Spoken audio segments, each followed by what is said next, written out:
Good day, everyone. I am the Teflon Man. Something else that I was concerned for was unmasking. So few people know or realize what unmasking actually means. No, this is not Scooby-Doo, where some, I guess you would say, foolish guy doing some dumb stunt is literally demasked. What occurs here is as follows. Unmasking is the process of identifying individuals whose communications were caught in the dragnet of intelligence gathering.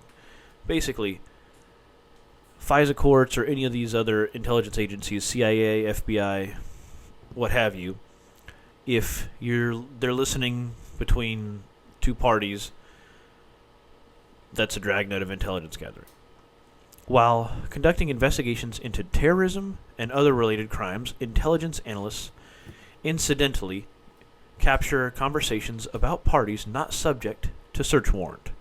The identities of individuals who are not under investigation are to be kept confidential for legal as well as moral reasons. During the months of November and December 2016 and January of 2017, members of the Trump campaign and transition team had their identities unmasked in surveillance transcripts on foreign dignitaries. All the information was gathered and disseminated within the government by the Obama administration under the guise of foreign intelligence surveillance. Then, selectively leaked audio to the media was given an unsubstantiated impression that a political opponent was illegitimate.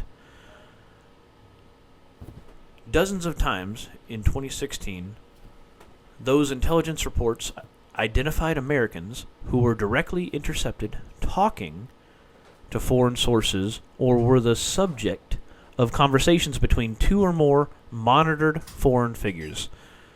Monitored is the key word here. Sometimes the Americans' names were officially unmasked.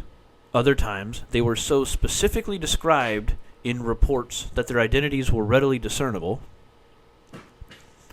Among those cleared to request and consume unmasked NSA-based intelligence reports about U.S. citizens were Obama's National Security Advisor, Susan Rice, his CIA Director, John Brennan, and his Attorney General, Loretta Lynch. Some intercepted communications from November to January, basically the time frame between Trump getting elected and Obama leaving office. Trump's transition figures, or foreign figures, perceptions of the incoming president and his administration. These intercepts involving congressional figures also have been unmasked occasionally for some time. The unmasking and public disclosure of American citizens' identity, which was acquired during surveillance of a foreign diplomat, is a criminal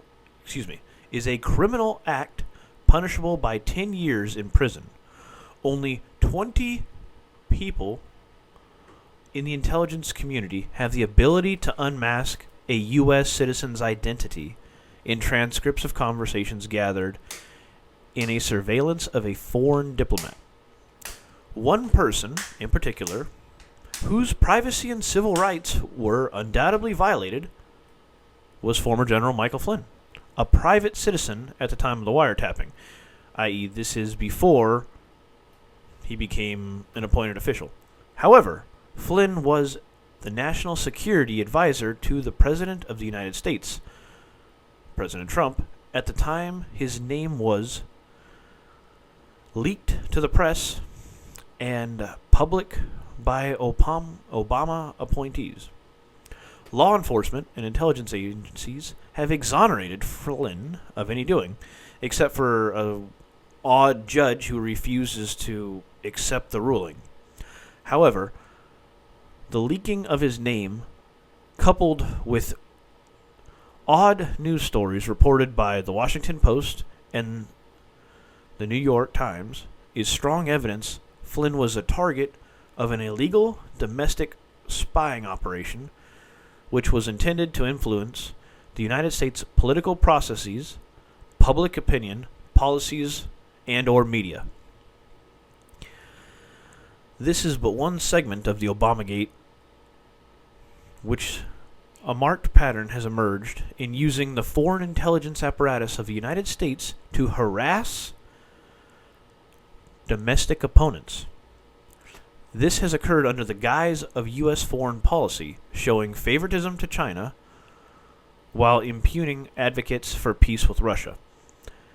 This is most likely what led to the multiple years of Russian disinformation from all sides, which we, the American people, were subject to.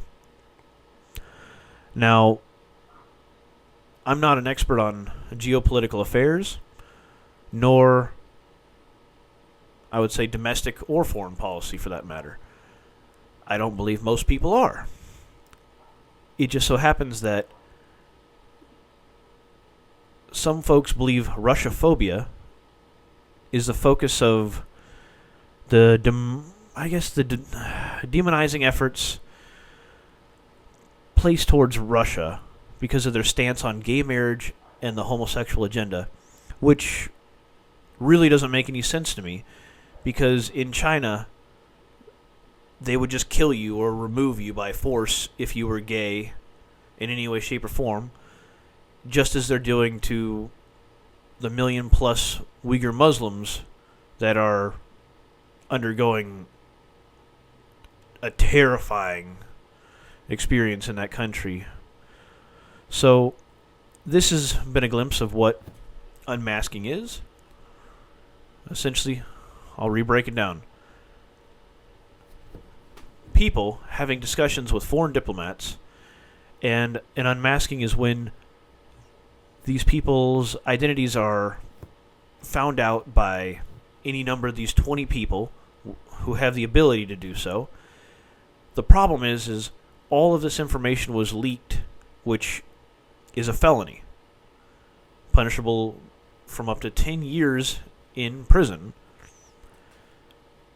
and especially because it was a U.S. citizen, his Fourth Amendment rights were pretty much suspended.